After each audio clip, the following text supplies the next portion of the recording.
Muito bem. Redefinir, realinhar e recomeçar. Nosso tema da nossa série de mensagens que estamos fazendo em Colossenses, acompanhando essa carta. E semana passada nós adentramos no segundo capítulo. Falei que era muita coisa com um suco concentrado, né? Não sei se é da época de vocês, mas na minha época tinha o lanjal e o tanjal. Não sei se vocês lembram. Vinha numa lata. E era um pouquinho que colocava um mundo de água, fazia muito suco. Esse é o capítulo 1. Tem muita coisa concentrada, especialmente em relação ao que nós acabamos de cantar, sobre quem é Jesus Cristo. Então, por isso que a gente tem que ir quase em doses homeopáticas aí, devagarinho.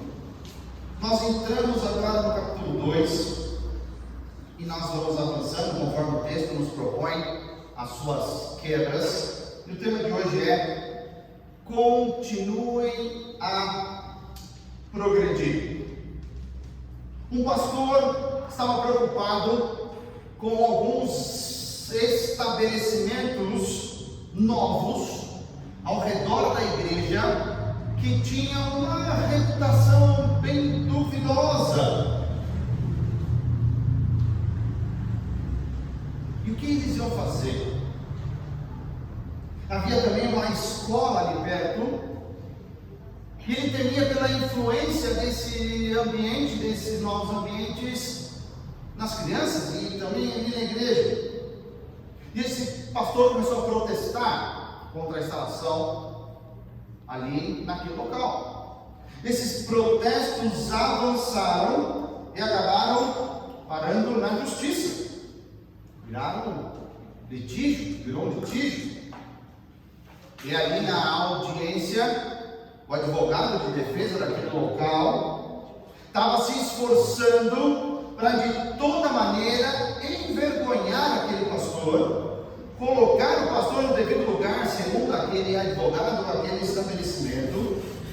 E ele vira para aquele pastor e diz o seguinte: não é verdade que o senhor é pastor?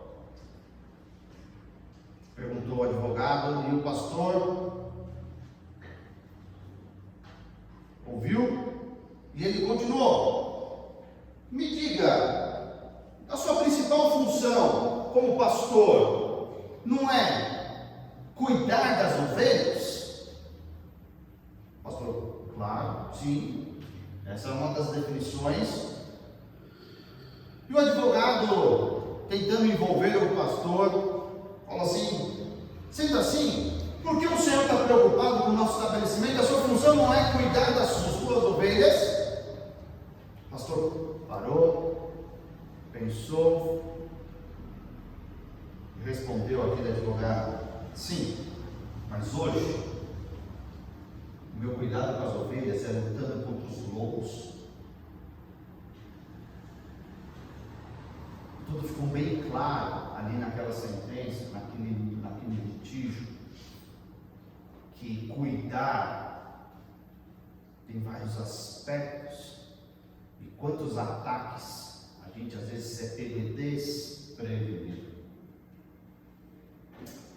Paulo sabia que haviam ataques claros ali à igreja de Colosso.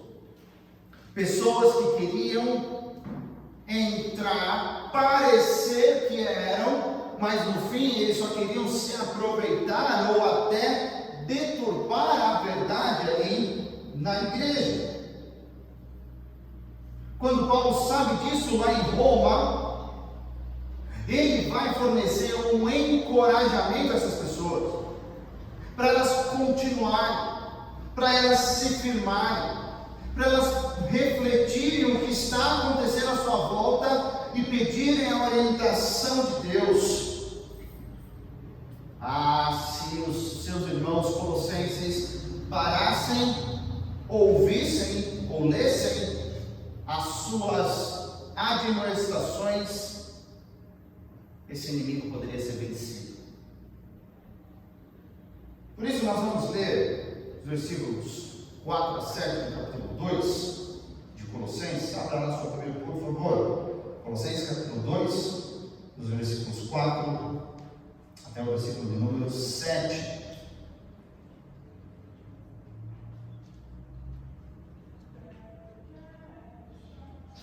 Diz assim a palavra de Deus: eu lhes digo isso para que ninguém os engane com argumentos que só parecem convincentes, porque embora esteja fisicamente longe de vocês, em espírito estou presente, e me alegro em ver como estão vivendo em ordem e como está firme a fé que vocês têm em Cristo. Portanto, assim como vocês receberam Cristo Jesus, o Senhor, continuem a viver nele, enraizados e edificados nele, firmados na fé, como foram ensinados, transbordando de gratidão. Até aqui, vamos orar. Pai querido, muito obrigado, Senhor, pela oportunidade de lermos, estudarmos a Tua Palavra. Nesse momento, pedimos o auxílio, a ajuda do Espírito Santo em nossas vidas, Senhor Deus, para interpretarmos e colocarmos em prática o que nós acabamos de ler. Pedimos isso em nome de Jesus. Amém. O apóstolo Paulo, depois de cuidar, depois de ali de fato ele redefinir quem Jesus Cristo era, depois de realinhar e fazer as pessoas entenderem qual era o seu ministério para com eles, ele precisa dar um encorajamento para essa igreja que estava sofrendo ataques. E ele fala de uma maneira muito clara para eles que no cristianismo, na vida cristã, não podemos permanecer parados. Ou nós estamos avançando, progredindo, ou nós estamos voltando, regredindo gradativamente. Não existe ficar parado, não existe meio termo. Hebreus capítulo 6, versículo 1 diz que nós temos que avançar para a maturidade. É um convite, quase uma ordem, para todo cristão, sim, aceitar e avançar, progredir. Por que Paulo começa a tratar do problema do ataque com isso? Sabe por quê? Aquele cristão que não progride, aquele cristão que não está crescendo, aquele cristão que se distancia do grupo, aquela ovelha que vai para longe, fica mais fácil para o lobo atacar. Vira um alvo fácil para o inimigo. Porque você, em vez de fortalecer a sua fé, você vai dia a dia enfraquecendo.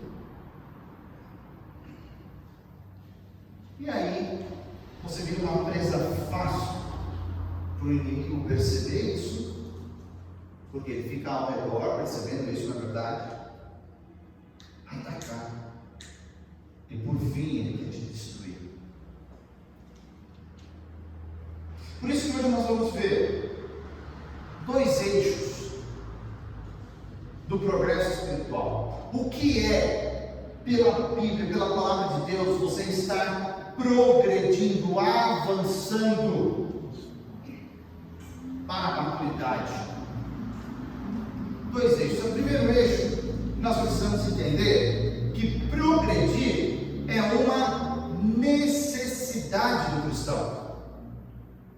Não é uma opção, não é um bom caminho, é necessário. Final de ano, normalmente, não sei se vocês são desse jeito, começam a ver qual é a agenda que eu vou querer para o ano que vem, se você usa a agenda, né? fazer o planejamento e começar a ver o que você coloca nela, nem que seja digital. Hoje nós temos diversas maneiras.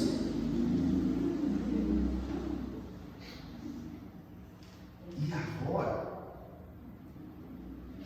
você vai colocar na sua agenda só aquilo que você acha importante e necessário. Para e olha para a sua agenda da semana. Você perdeu tempo em algum momento? Ou você só fez aquilo que era necessário? Que era importante? Essa deve ser a nossa agenda. Mas muitas vezes a gente leva um choque quando vê que as nossas prioridades estampadas no papel, nas realizações, são muito diferentes das prioridades que a gente comunica, que a gente diz ter. Por isso que o primeiro eixo é nós entendermos essa necessidade. Por que é importante sempre estar progredindo? Queridos, em primeiro lugar, porque o nosso inimigo é muito mais esperto que nós. Ele engana. E sim, o objetivo dele é fazer os cristãos se desviarem. Ele quer isso. E ele usa todo tipo de instrumento para enganar, para seduzir. Esse termo aqui, para que ninguém nos engane com argumentos que parecem convincentes. Você já teve a oportunidade de ouvir alguém falar, parecia que ele estava falando algo espetacular, mas a pessoa era mestre em enganar. Falava, nossa, mas no final não tem nada a ver uma coisa com a outra. Essa é a função, porque o nosso inimigo, ele quer enganar, e ele só engana com uma coisa, com mentiras. Ele quer que eu e você acreditemos em mentiras. Por meio disso, você vai sair do caminho certo, do único caminho. Por meio disso, o fim pode não ser o desejado por você. Por isso que, em primeiro lugar, a nossa necessidade de sempre estar crescendo é para a gente criar essa musculatura espiritual, esse discernimento. Se quando vem uma mentira dessa, eu saber que aquilo não é da palavra de Deus, não é da vontade de Deus, porque o meu objetivo é continuar crescendo, não ficar parado, não achar que eu já sei, não achar que os meus 30 anos de cristianismo são suficientes. Não. Sempre tem algo novo para aprender de Deus e da palavra de Deus. Por um motivo simples. Eu e você esquecemos das coisas. Então muitas vezes a gente tem que reafirmar, relembrar, ler uma, duas, três. Um avô de um amigo meu, muito amigo meu, que a gente cresceu junto, morava 100 metros da minha casa, a maior parte da minha vida. O ministério dele era de manhã, ficar na janela da casa dele, e ele orava por todo mundo que passava. E por anos, eu fui para a escola com o avô do meu amigo orando por mim.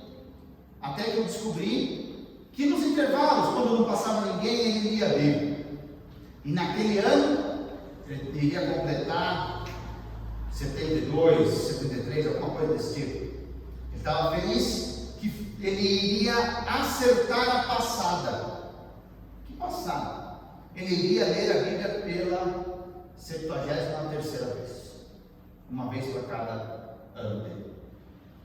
Na verdade, ele queria ler mais. Ele queria chegar a 100 vezes. Depois de ter chegado a 100 vezes, ele queria mais.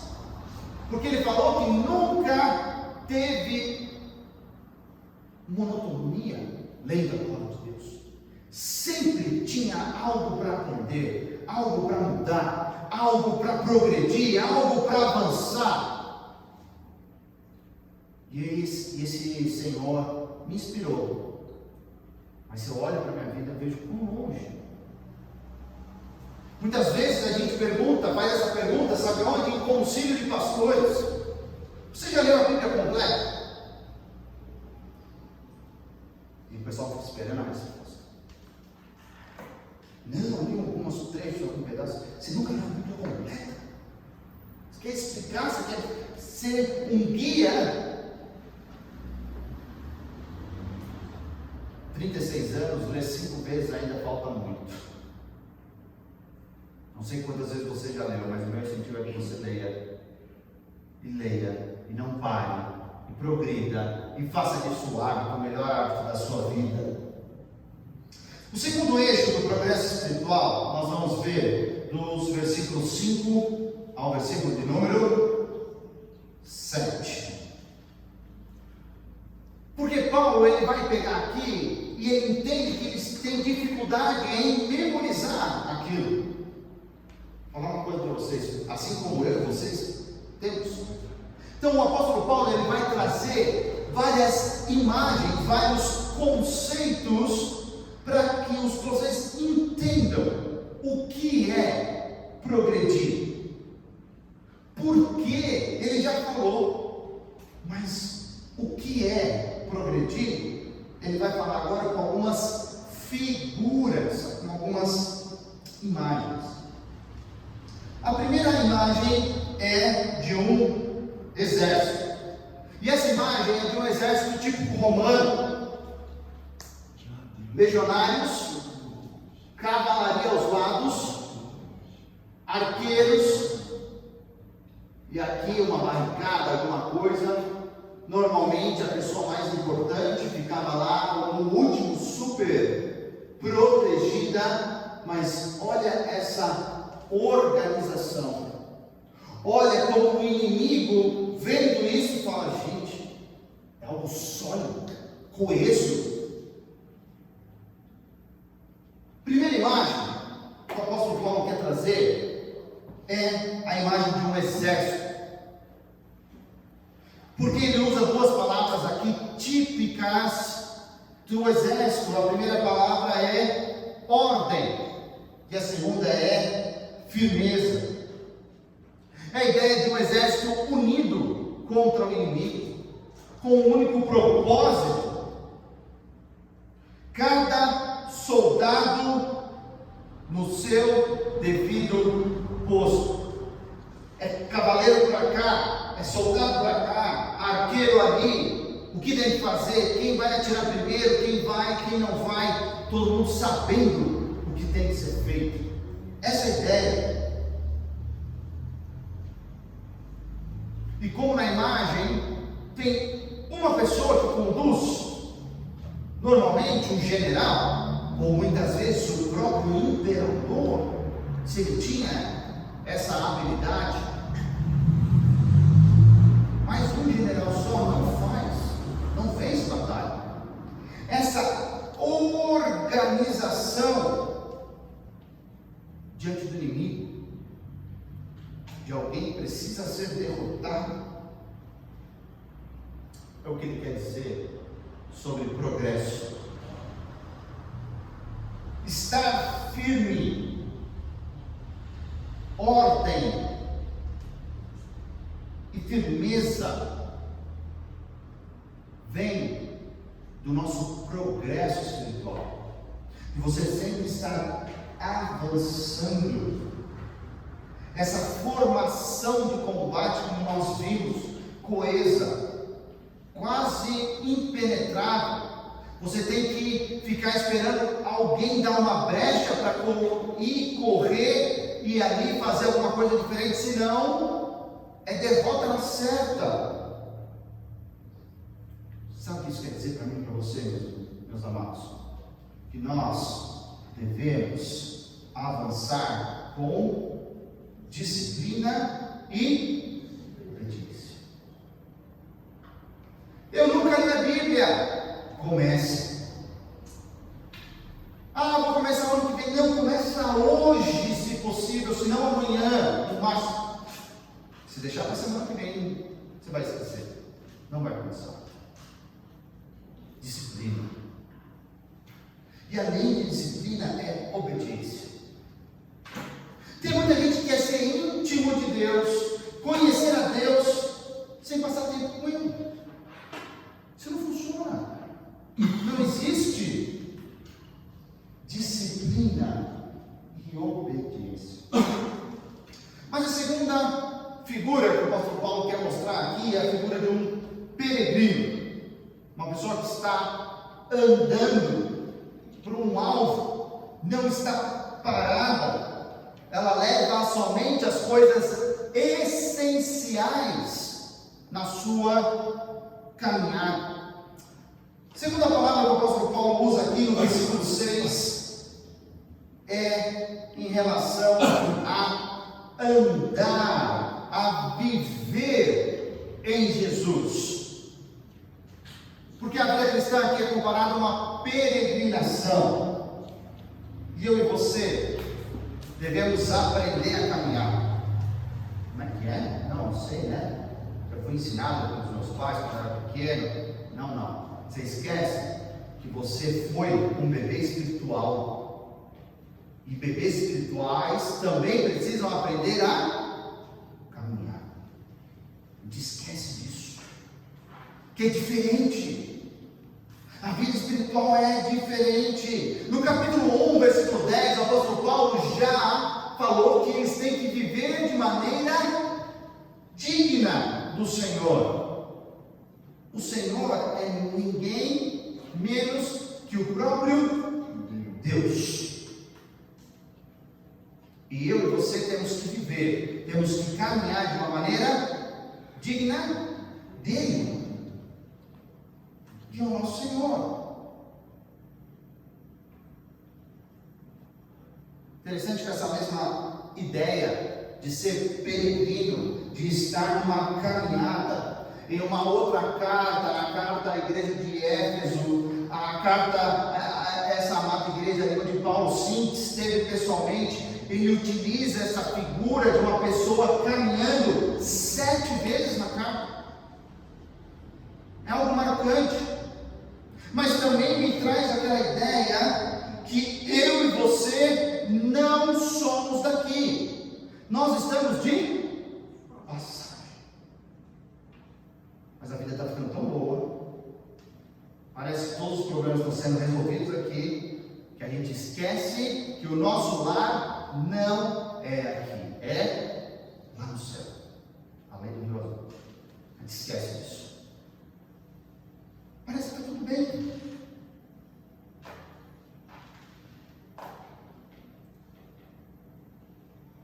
A grande chamada, puxando a orelha mesmo, que o apóstolo Paulo dá no versículo 6, é que Jesus, ele não somente deve ser o nosso início, mas nós devemos andar em Cristo da mesma maneira que nós o aceitamos lá no começo.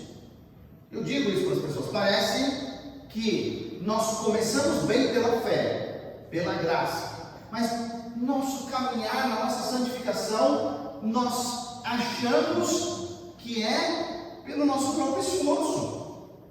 E quando a gente acha que algo é pelo nosso próprio esforço, a gente começa a ficar orgulhoso. A gente esquece que a santificação também é pela graça.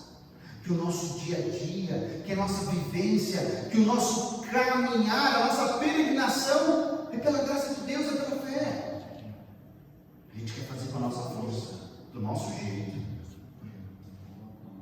Sabe o que isso queria dizer? Os gnósticos, aquelas pessoas, aqueles falsos mestres, aqueles lobos que estavam entrando ali na igreja, ali de Colossos, eles estavam querendo dizer que eles tinham algo inédito, algo novo, algo que ninguém outro tinha. E sempre tinha que ficar correndo atrás do algo novo. Paulo falou, não. A mesma fé que vocês tiveram lá na salvação, é a mesma fé que vocês vão ter que ter no seu dia a dia. Crer naquelas coisas que nós não conseguimos ver. É isso. Vocês começaram a caminhar com Jesus Cristo e devem continuar a caminhar com Ele. Parece que eu e vocês estávamos se afogando ali num lamaçal, numa areia movediça. Jesus nos tirou de lá, nos convida para caminhar, a gente agradece, Jesus vai para o outro lado. A gente não quer caminhar com Ele, só agradece a salvação e está tudo certo. Vou fazer do meu jeito. Não. Se nós começamos a nossa jornada pela fé, temos que continuar também pela fé. Essa é a única maneira da gente progredir. Por isso que ele retoma esse conceito aí no versículo 6. Continuem a viver em quem? Naquele que tem a supremacia, naquele que criou tudo, naquele que sustenta tudo. Para onde vocês vão? Não tem outro lugar.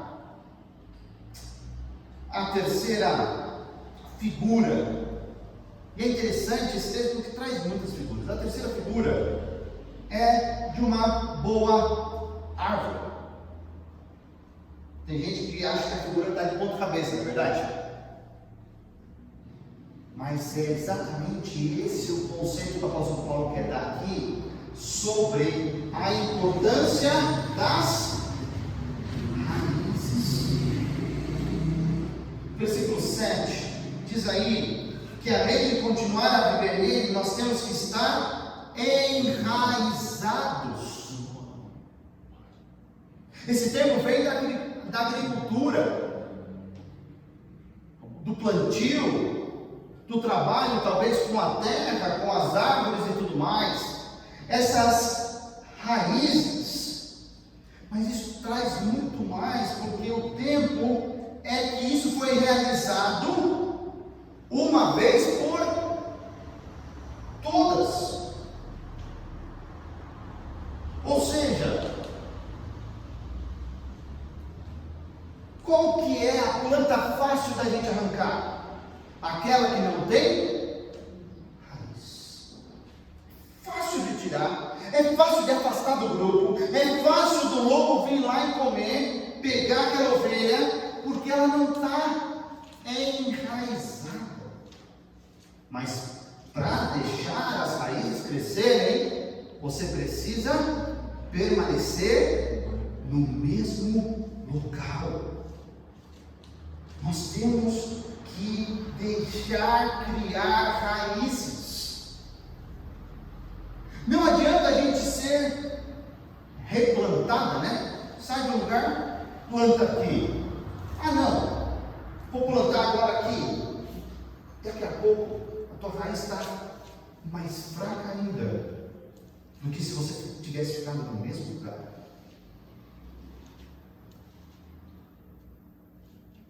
Eu e você temos a necessidade de nos arraigarmos em Jesus Cristo. Porque se Ele for o nosso solo, não tem por que mudar de terra. Sabe por que vai ter algo novo nessa terra aqui e acolá? Não. Eu preciso crescer, firmar, para não ser derrubado. As raízes extraem tudo que uma planta, uma árvore precisa. E ali pelos seus dutos, vocês lembram, chileno e floema, leva, faz crescer, dá força, estabilidade, a fotossíntese na folha, vem a água e tudo mais, e a planta cresce, progride, avança. Olha que figura linda. Então nós já vimos aí um exército, vimos um peregrino, agora vimos uma árvore com muitas raízes. Próxima figura que o apóstolo Paulo usa, ainda no versículo 7, diz aí que além de enraizados, nós devemos estar edificados nele, em Jesus Cristo. Talvez você conheça esse prédio famoso. Não é torre de pizza, tem gente que chama torre de pizza esse lugar aí. Não, torre de Pisa. Pisa é a cidade, é o local onde ela está. Isso aqui não é montagem, gente. Ela está torta nesse ângulo mesmo. O que aconteceu? Uma das teorias é que construíram uma parte, aí demorou 100 anos para construir a segunda parte, e mais 100 anos para construir a terceira parte.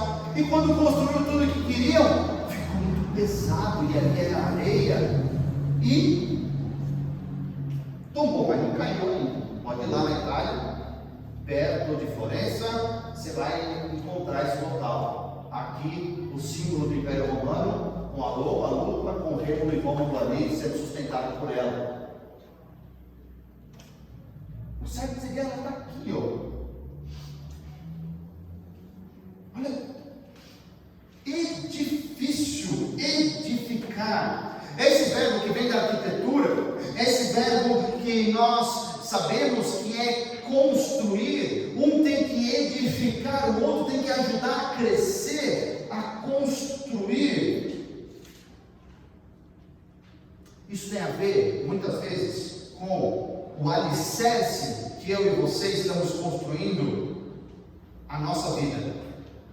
Vocês lembram daquela parábola das duas casas que Jesus falou? Que as duas casas são iguais, que a tempestade e a chuva é igual sobre as duas casas, mas uma cai e a outra permanece. A diferença estava no alicerce, estava na base. E quem já construiu sabe que é o período que vai dinheiro e você não vê nada crescendo. Se a gente quer continuar a crescer, além de ter essa raiz forte, nós temos que olhar qual é o nosso alicerce. Aonde que a gente está colocando a nossa esperança? Por que a gente queria ser de um jeito que nós não somos? Nós não estamos alicerçados dessa maneira. Porque progredir espiritualmente é estar no alicerce certo, que é Jesus Cristo, a pedra angular. E quando nós estamos nesse alicerce, a glória de qualquer coisa que nós fazemos vai para quem? Para o alicerce, para Jesus, e não para nós. Porque quando a gente vê um edifício assim, a gente fala, quem construiu não prestou atenção no alicerce. Tem uma cidade de São Paulo, no litoral, Santos. Não sei se você já foi lá. Ou sabe da história dos prédios de Santos. Antigamente o pessoal não se importou em fazer bases muito profundas. Queridos, bases muito profundas para prédios são 4, 5 metros, tá? Não é uma base da igual da nossa casa, que às vezes é meio metro, nem isso às vezes. Não, base de prédio, 4, 5 metros. E ali é areia. Olha a inclinação desse prédio, gente. O de trás, tá? Não da frente. Só que, pela inteligência que Deus tem dotado o ser humano, olha o que eles conseguiram fazer. Olha quanto tinha de prédio aqui e quanto passava. Eles conseguiram alinhar o prédio. Porque eles mexeram onde? No alicerce. Colocaram ali bombas hidráulicas, pneumáticas e tudo mais para sustentar, bateram estaca não a 4 ou 5 metros, mas a 50 metros e acharam rocha, acharam pedra, acharam um jeito de colocar tudo no lugar. Puxa, eu não lembrava disso. Isso fica aqui, talvez seja o seu caso. Pastor, eu não nasci no lar evangélico. Pastor, eu não tive contato com o cristianismo, com Jesus, de criança, de adolescente, jovem. Já pegou minha vida totalmente misturada, quebrada, torta. Queridos, existe a total possibilidade de Jesus endireitar a sua vida e toda e qualquer vida que precisa. Porque Ele vai mexer no seu alicerce, vai mexer naquilo que precisa. E o apóstolo Paulo fala: se você quer continuar a crescer, se você quer progredir, tem que ver a base, o alicerce. Não acabou ainda. O próximo é EBD, é escola. Ele usa a palavra aí sobre, além de edificados, firmados, como nós fomos ensinados.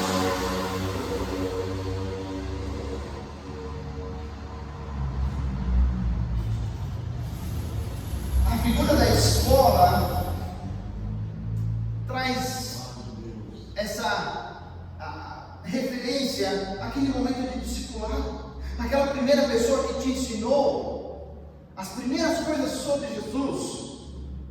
E naquele caso ali dos Colossenses foi Epáfras.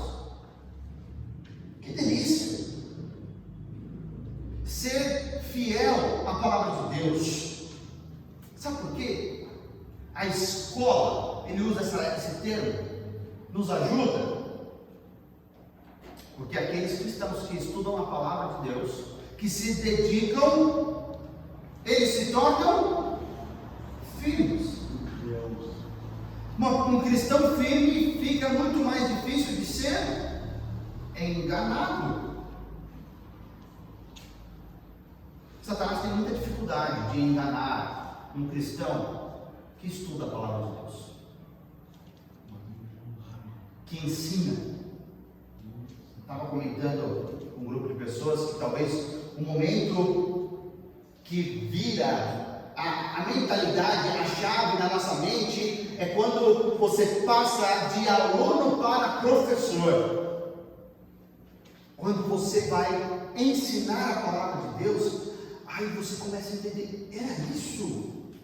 Eu não entendia. Agora, como eu tenho que ensinar os outros, eu tenho que saber. É maravilhoso. Sempre tem espaço. Seja para criança, para os nossos juniores, adolescentes, para adultos, sempre tem espaço para novos professores. Escola. A última figura que ele usa é a figura de um rio. Porque além de lembrar que como nós fomos ensinados, no final do 7 ele fala sobre transbordar de gratidão. Não sei quantos já tiveram a oportunidade de ir nesse local. Cataratas do Iguaçu. Essa foto foi no dia onde ela está na sua maior capacidade histórica. Eu não fui assim, estava muito abaixo, porque quando está para baixo, você vê muitas pedras aqui no meio. Nós estamos nessa época de transbordar, mas quando a gente fala sobre transbordar hoje, normalmente ele é uma coisa negativa. Só que a gente esquece que ele está falando com o povo de uma região, de um contexto onde os rios eram um fiozinho d'água. Se o rio transporta, se o rio tem muita água, quer dizer que eles vão ter água por muito tempo. Isso é vida, isso é algo vibrante. Isso quer dizer que eles vão ter condições de fazer muito mais do que eles estavam pensando. Esse rio transbordando nas suas margens. Claro, vem o ser humano e constrói casa do lado, né? E aí, na hora de transbordar, vai entrar nos lugares que não deveriam. A nossa primeira experiência é quando eu e você bebemos da água da vida, não é verdade? O que Jesus propõe para a mulher samaritana? Se você beber dessa água, nunca mais vai precisar da minha água. Depois fala que dentro de nós vai fluir rios de água viva, que vão o nosso conhecimento vai crescendo. Mas se você já percebeu, não é isso que acontece com todo cristão. Onde eles deveriam, pelo tempo de igreja ou pelas oportunidades que tiveram, ser um baita de um rio caudaloso. Sabe o que é um rio caudaloso? É um rio abundante, é um rio farto, é um rio rico, é um rio cheio de vida. Eu e você devemos caminhar para ser assim, porque nós vamos progredindo assim. Mas ao contrário, que nós encontramos são cristãos que parecem um fiozinho d'água, aquele filete de água ainda superficial. Se você pisar nele, interrompe o rio. Um rio miserável, um rio pobre, superficial, raso, um rio sem vida nenhuma. Olha essa diferença. É o mesmo lugar. Dá para imaginar? Eu também não vi assim quando eu fui lá, nas vezes. A gente só via essa parte mais verdinha para fora. Olha a diferença do volume da água. Os períodos de maior seca. Tem fotos ainda em preto e branco, com quase tudo seco, tá? E olha a diferença. Dá para ver até a diferença do tom de verde aqui. Olha como aqui é algo forte, pujante, que vai à frente. Aqui fica meio xoxo, não é verdade? Algo meio sem graça. Começa a aparecer o nosso passado. Começa a aparecer aquelas coisas que a gente queria que tivesse enterrado. Aquelas coisas que a gente tinha que ter esquecido. Começa a brotar. Porque aquela água da vida, que era para transformar nossa existência, a gente deixou ela secar.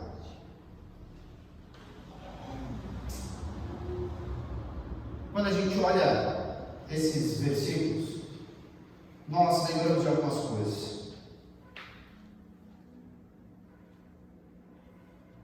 Que a gratidão, que fala aí no finalzinho, no versículo 7, que tem que transbordar de gratidão.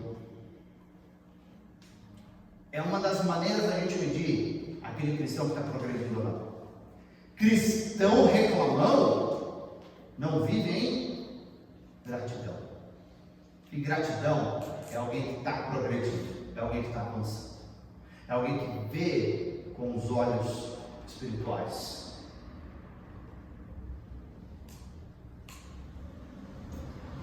Quer ver se você está progredindo na fé?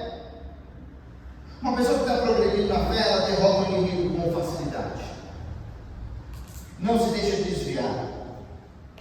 Uma pessoa que está crescendo na fé, ela não vai ter interesse em nenhum outro tipo de solo. Por mais moderno, por mais novidade que seja, ela sabe o tipo de solo que ela precisa. E ela está enraizada e vai ficar ali.